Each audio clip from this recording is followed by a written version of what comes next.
All right, here with Wyatt Smith with Done Right Dumpster and my colleague Bo Boston. How you doing, Wyatt?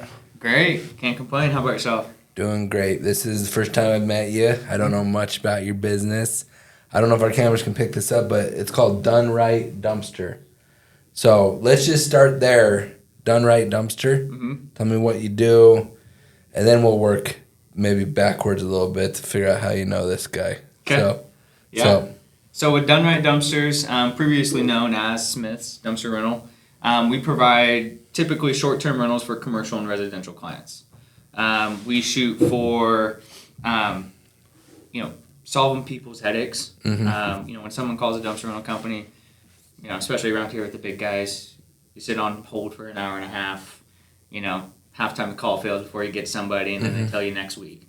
Who are the big guys? So you got Republic Services and Hardin Sanitation. That's what I thought. And Hardin Sanitation is owned by Waste Connections, which is just as big as Republic Services as far as the countrywide goes. Okay. But we shoot for same day service. Big thing that we pride ourselves on, which obviously you guys pride yourselves on, is clean trucks, clean equipment. Mm-hmm. We really strive for that good image. Not only bringing a good image to us, but whoever uses us. If a contractor brings us onto a job site, they look good too because it's clean. It's not beat up. We're showing up with yellow dumpsters. Well, the majority of our fleet's yellow, and we're sticking with that moving forward. Okay. But nice bright colors and bringing a good image to a job site. Where's your hub at? Where's your main yard at? So our yard's actually just down on the boulevard, basically Middleton Road and Boulevard there. Yeah, we got a yard rented out. But best case scenario, I don't have nothing in the yard, so. They're all the dumpsters are out on the job site. That's awesome. That's a good problem to have. Yeah. Yeah. So same day service. If I called you today, I said, "Hey, I got a tenant that's trashed our rental. Mm-hmm. I want to just gut it, throw it all out. You could get it dropped." Not a problem. That's awesome. Yeah. And if for whatever reason we can't do same day service, it's going to be the next day. Yeah. But we're more than willing to work after hours for our clients as long as we can. Unfortunately, around here, the landfill is run banker's hours, so we are limited a little bit there. But we try our best to usually have inventory in the yard, so if something needs to happen, you can just go set one. We can go set a full one in the yard and dump it in the morning. Yep. Okay. Yep. So that's one thing we pride ourselves on. Bo can attest to this. Like one reason we've been successful is we tell people 24 to 48 hour service, and we pretty much always do it. Obviously, there's times where your truck breaks down or a guy calls in sick, but for the most part, that's how we win. I just literally, right before this podcast, one of our customers called and said, "Hey, one of our competitors, they quoted me this." I'm like, "Dude, that's a good quote." I said, "But do they come the next day?" Yeah. No, it usually take a week or two. I'm like, "Dude, I'll get close to that price. I don't need to beat that price because I'm going to outservice my competition." Yep. So I feel like that's probably why it feels like you two have a similar mindset. I know I do, and I can really appreciate that. So were you born into the dumpster business? No, I was actually born and raised on a ranch in Northeast Oregon. So basically Hell's Canyon. Okay. Yeah. Is that's not where we were. But I thought you kind of grew up there. Yeah, he's up there out of Wallowa County. Okay, yep. You're up there. So if you get into Joseph, you look directly east, and you just dive into the Hell's Canyon, basically. So I think I saw your place then, right? No, you wouldn't have been able to see it. We didn't go that far. Okay. You were... we were close. Yeah, you were within 25 air miles. Okay, so we were up there. It's a beautiful... Oh, yeah. Beautiful. Gorgeous. I never even heard of it. Yeah, it's a little hidden oasis. Wedding. Oh, yeah. I'll be going back for sure. Yeah. It's awesome. And you two, how long have you two known each other? Well, I met his brother. Actually, I went to kindergarten or preschool with your brother back when you guys were in John Day for a spell. I didn't know Prairie that. City, yeah. Mm-hmm. And then I didn't get reacquainted with his brother until 2010. I was going to college there in Pendleton, and Wyatt's older brother Tyler was going to school, and we were both in the ag program. Mm-hmm. And I don't know if it was Wyatt had came up to visit or I ended up in the county for something. Yeah. But just more or less mutually over the years bumped into each other. There's an age difference there. I don't know how much younger are you than Tyler? 9 years. 9 years. So pretty good gap there. A little age gap. Mm-hmm. But once we get older, it all just kind of washes out. blends. Yeah. And then I don't know. How long you been doing this down here now? We just hit 4 years. Okay. 4 years and like 2 months. I've seen your bins. Yeah. Yeah. That's good to know because there's a lot of stuff we do. Mm-hmm. Well, that we don't do is how I should put it. Like Yep. we get a lot of calls, like, "Hey, I need this." I'm like, "Man, like, that's not our like wheelhouse." Yeah. You know. So we'll keep you in mind for sure going forward. I'll make sure we'll put your contact info on there too, Okay. because you know we're strictly after metal, but some people just they don't have enough metal to cover our costs, and Yep. and we're not in the game of charging people. Like we like to pay people. Yep. Now, you guys have like taken it to the next level because I'm friends with a lot of the junk guys, you know. But you guys, the junk guys will go in there and do you work with a lot of the junk guys? On the bigger projects. So a lot of the Okay. junk guys around here, they run, They run like some box trucks. like a 14-yard dump trailer or a 15-yard box truck or something like that. And, that's fine and dandy until they come across a big cleanup. A big cleanup, And and then need some manpower. they hit you up. Yep. Because So I can put you in I've contact done with probably, them. I work with probably three or four different junk guys. When they hit a big project or something, they'll bring us in on site and just make it easier, efficiency. So Because that's a good service too. Because you get people that need to clean a property up, and Yeah. and they'll just come in and do it. And then that's really hard for some families if it's a death or something like that. It can be very traumatic for like a family to do it. Yep. Especially it's just hard. You feel like you're throwing that person away. Yep. So, my friend Royce owns Junk Hauler. He really is real empathetic about that, and I feel like he approaches that the right way. And I could see you guys then be able to use your service a lot because we'll drop them dumpsters if there's a lot of metal, but that's very few and far between for those junk guys. Yeah. But I like having those junk guys for us because if someone wants like a washing machine picked up, I'm like, man, I can't send my truck out for a washing machine, but these guys will come pick it up. Yeah. Then I just get out of the middle of it. And it's pretty similar for me. It's like, I'm not doing one item pickups. I typically don't provide the labor unless it's a special case. Maybe I get a referral from one of the people I work with quite often. They're like, hey, this person's got a garage full of stuff. Can you do it? Very rarely will I do it. But, so I try. I was always taught to work smarter, not harder. So I try my best not to provide the labor. As far as loading the dumpster. That's not your game. Yeah. We wouldn't do that either for Yep. the most part, so. But no, there's a lot of guys out there that I do work with. But yeah. So we've been here 4 years. Mm-hmm. You're right here in Nampa then, Yep. right? Over there. Yep. What brought you over to this valley then? So at the time, before I moved here, I was building a fence in Central Oregon. So I was living in Bend and traveling. I traveled a lot building barbed wire fence. So Christmas Valley down to California, building corrals and stuff like that out of drill stem pipe. And Okay. He was working harder, not smarter. Yeah, that is true. Making a lot less money. But got tired of that. But it made you into this guy right here. Yeah, So you got value out of it. Oh yeah, for sure. A lot of that comes from my dad and the way I was raised, and Yeah. the way I was raised is my father would show me how to do something once and then figure it out, which is to me a great thing. But I don't mesh well with a boss, because you get micromanaging bosses. I went straight into construction out of high school. Yeah. I enjoyed it, but I didn't like the micromanaging, so I kind of branched off, and I've always, ever since then, kind of done stuff, more or less for myself. But So you're an entrepreneur. yeah. Yeah. I like to think so. Yeah. But living in Bend at the time and, building fence, it's hard on the body. We doing some gnarly terrain and stuff like that. And, 22 years old or whatever, however old I was, my body was already falling apart, got arthritis and stuff like that. Yeah. So, and I was also during kind of the height of COVID and Oregon becoming very political in that aspect. And I said, I'm out. I had a buddy that bought a house Especially over here. Bend. I love Bend to visit, but that was probably a rough time. Yep. Yeah. And so a buddy of mine bought a house over here, and I just said, screw it. Moved over here, drug she's my wife now, girlfriend at the time over with me. She was doing online college and Cool. And kind of sat here for, 2-3 months trying to figure something out that I wanted to do for myself. Pressure washing and dumpster rentals kind of came up on my radar. And I just happened to have a vacation planned with my in-laws. So we went to Mexico for a week. I posted an ad on, I think, Craigslist and Facebook Marketplace and just a bunch of free spots. Said, see which one gets more hits when I come home. And it was the dumpsters. And so turned around, sold majority of my cows. Did you have any dumpsters, or you were just Nope, just testing threw an the ad. market? Just threw an ad That's out smart. there. Yeah, that's really to smart. see what hit. And so A paid ad or just an organic ad? just organic, like Okay. just free stuff. Facebook Marketplace, Oh, okay, Craigslist, yeah. Something like that. 'Cause I didn't want to spend any money at the time. Yeah. So came back, sold a majority of my cows, and started with a roll-off trailer. And here we are, 4 years later, 3 hook lifts later, a bunch of dumpsters and stuff like that. How many employees? None. Me. Just you. Owner Okay. operator. Looking to grow this spring.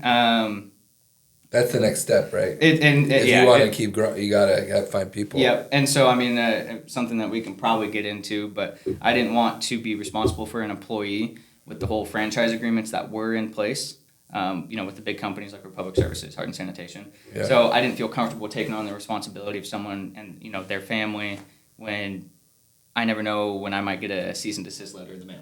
We talked about that a lot. Wyatt's called me for a handful of years and just said, hey, what have you guys ran into? And I can speak a little bit to Idaho, mainly to Oregon. Yeah. But like I told him, I was like, there's some of this we don't fall into. We're a bit of a gray area when it comes to the metals. And so, we don't haul trash. We don't haul waste. And so we don't fall underneath those terms and agreements for those franchises. And so we personally haven't ran into that issue, but as a guy hauling, waste or refuse, that's something you're going to have to figure out. And he's like, well, you're not allowed to help. So I'm sorry, bro. So you're thinking like Republic could come at you and try to shut you down? They could, and they have. So how? Like, you never worked for them, did you? No. So what it is, when I first started the business, I called all the cities around here and I said, hey, this is exactly what I'm doing. What do I need? Everyone's like, no, you're good. Just be licensed with the state and have at it. Sweet. Started up, got a bunch of dumpsters, branded them up. Well, now all of a sudden I'm getting phone calls, from either the cities or Republic Services saying, hey, we have a franchise agreement with this city. You need to get your dumpster out of here or we're going to sue. Because they get these franchise agreements with, for like the residential trash, the curbside waste. But the way the law was written, I can't remember when now, but in Idaho, basically they give the power to a city to grant an exclusive or non-exclusive franchise agreement to haul solid waste. Hard thing is, that was it, solid waste. Like there was no definition to what solid waste was, how to haul it, anything like that. So it was very broad. So when they came in and get these franchise agreements, they take over everything, not just curbside, all roll-off services, all compactor services. And like Bo was saying, recycled metals, the recyclable materials kind of falls into a little bit of a gray area. Technically, they probably could go after it if they wanted, but they don't want to deal with that. Where we have the gray area in the metals industry is because it's not a waste, because we're purchasing the product. Yeah. Now, if we were to charge that customer for that product, well, then that's where we can get into some issues. But in most cases where we skirt that, and most of the time, as we've found out, because we service a lot of those larger waste collection companies, a lot of times they don't want to deal with that metal coming in the door. That's not their cup of tea. Yeah, so they've pretty well left us most of alone them. in that regard. But Yep. Unfortunately for Wyatt, he's like, hey, I I got an can issue. see- and the see thing was that. beginning when I had that roll-off trailer, all the dumpsters were branded. I was getting phone calls. I'd probably get one every now and then of like, hey, get your dumpster out here. We're going to sue. And finally I just got to the point I was just sick of it and started doing research, finding all these franchise agreements, which everybody that I talked to at the city had no idea. Like no one was educated on it. And so no one knew about them. And so when I swapped over to a hook lift truck, I sold all my old dumpsters in the roll-off trailer because they weren't compatible. All my new dumpsters I brought in were painted the same color as Republic's. They were unbranded, and I ran that way up until basically July of this year. Now you went yellow. Now I went yellow. Then no one's doing yellow. So Nope. That's smart. Yep, Yeah. very, very bright. Don't have to have reflectors on it because it is a walk-in. It's- yep. I mean, when it They're sits bright. there, it lights up the room. Yeah. But So this last winter, well, I was, I guess, go back a little bit. I was so deep in this already that I didn't want to give up. Good. And Good Bo knows. I mean, it kind of runs in the family. My brother, attempted to take on the Forest Service. They're hard-headed. Don't like to be told what to do. I think you kind of got to be that way to be successful as an entrepreneur. Yep. For sure. And it can be hard in the same regard. If you're also that way, it can be hard to be that way and have a boss, which didn't work for you, it sounds like. Yeah, exactly. And so, one thing that we were starting to get more and more clients. My network was growing. And I just happened to, when was it? It was about a week before Christmas in the year 2024. And I just happened to show up on a job site, and I started complaining to one of my contractors about the scenario of being, getting called out and whatever. And so, he's like, oh, I had no idea about that. Like, that's a thing? I was like, yeah. And so he's like, well, I actually play poker with one of the senators once a month. You want me to do an introduction? Okay. I was like, yeah, let's do it. So did an introduction. I want to go to that poker game. And so about a week later, the day after Christmas, we met up for lunch. Me, another dumpster rental guy, the guy that introduced us, and then obviously the senator, and just gave him the whole spiel of what's going on. And he's like, we had no one has any clue. And so, a little bit prior, or I guess right after that, me and another dumpster rental guy tried to go to a couple city council meetings, bring awareness. The mayor of Nampa had no idea about a monopoly in their town. We brought it up, and she's like, what are you talking about? I'm like, your signature's on the agreement. What do you mean? Like, you should know what we're talking about. So after that, we just kind of talked with the senator a bunch. I mean, I don't want to claim credit for it or anything. He did everything. I just happened to talk to the right person. Whispered in the right ear. You started the burn. Yep. Yeah. And so, he made up a bill for us, and we got it passed. There's some back and forth. We had just about every major hauler in the state mad. We had a lot of cities mad at us. When was that passed? This legislation period? Or yeah, this last year's. Last year's. Yep. Okay. So it went into effect July 1st. Yeah. I got a phone call shortly thereafter. He's like, we did it. Yeah. I'm like, dude, that is awesome. And it's not. You did it without. You didn't have to pay for a lobbyist or anything like that. Good for you. Yeah. Nope. So and we've fought those fights. And these fights are all over the country, and a lot of people want to run at it head on and take Republic to court or whoever it is to court. But they're, these guys make so much money, they'll just bury you in lawyer fees. And so, we went a different route. We're like, hey, let's appeal to the people and raise awareness to this. We got it passed. It's not perfect. The law is not perfect that we got passed. None of them are. No, and it's a start. Yep. So basically, what got passed was any temporary project needing a roll off. I mean, you're good to go for temp projects. That's basically it. In Idaho. The whole state. Wow. Yep. Okay. We've gotten a little bit of pushback after that. The city of Boise is trying to put they're trying to put a time limit on a project, and they're trying to put a certain number of you can only have one dumpster on a project. Just creating terms within that temporary. Trying to still restrict us, but not restrict Republic services. Sure. Because Republic has a contract with Boise, and so this year we're going to go back and we're going to be like, hey, no, this can't be done. You can't. Who's to say how long a project is? Micron. That's a temporary project. How long that's going to take? 15 years. Yeah. And what's one dumpster on site? Our whole purpose is to provide efficiency. So if they need 3, 4, 5, 10 dumpsters on site, you can't limit us to that. So it's still an ongoing fight, and we're going to kind of go back this year and it's take on. You got to find a happy medium. Yep. Like if one side is the one that wins, like the other side's going to bark. You know? Yep, for sure. So we got that opened up, and shortly thereafter, all yellow dumpsters. I started ordering all my new stuff. That way. I have vinyl. I started vinyl in all my own dumpsters. I'm getting them branded up. Still not done yet, but truck's getting wrapped today. Well, truck's already wrapped. Did you get it wrapped? Yeah, it's one of the corners got scuffed and the wrap peeled. So getting that fixed. Getting it cleaned up. Yeah, windows tinted, stuff like that. So awesome. That sounds like it's an awesome business, and that's awesome. You got that bill passed. Yeah. So now it's growth mode. Now it's finding the drivers and the employees, the new trucks, more dumpsters. And Bo, what's the hardest thing about our business? Finding enough peanut butter to fit between the bread. And the peanut butter is the people. Yep. So that's the fun part. Yep. But you will find some good people. Oh yeah. You'll find some shitty people too.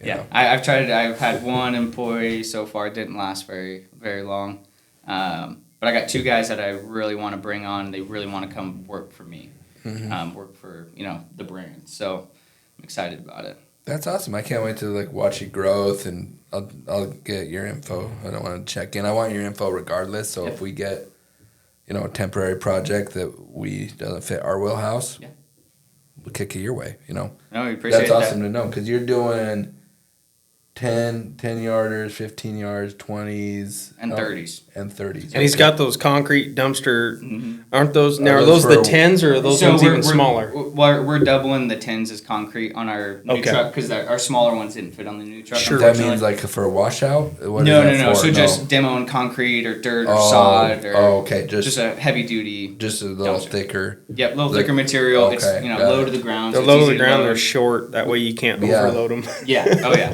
And we deal with a lot of residential, so people are in and out of backyards with dingoes. Can't lift very tall. That dumpster's only 3 feet off the ground. So How heavy can you lift on that? our lift is rated at about 22,000 pounds. Okay. We're a 33,000 pound truck. We're single axle. We built this single axle truck because we deal with a lot of residential neighborhoods. So we can't, we don't want to be taking a tandem inside of a residential neighborhood and trying to drop off a 40 or whatever. So, but moving in, one reason we wanted to meet with Bo and you is we're looking to add a new division to the business. So, getting into demolition, some land clearing and property cleanup, where we're looking to add that. And, I know a lot of demo guys. Yeah. So, yeah. So we're looking to. And a to lot get of the into that. big ones, they have all their own containers, But Yep. there's a lot of small ones out there too. Yep. For sure. No, that's awesome. So where do you see? Let's fast forward a year. Where do you see your outfit in a year?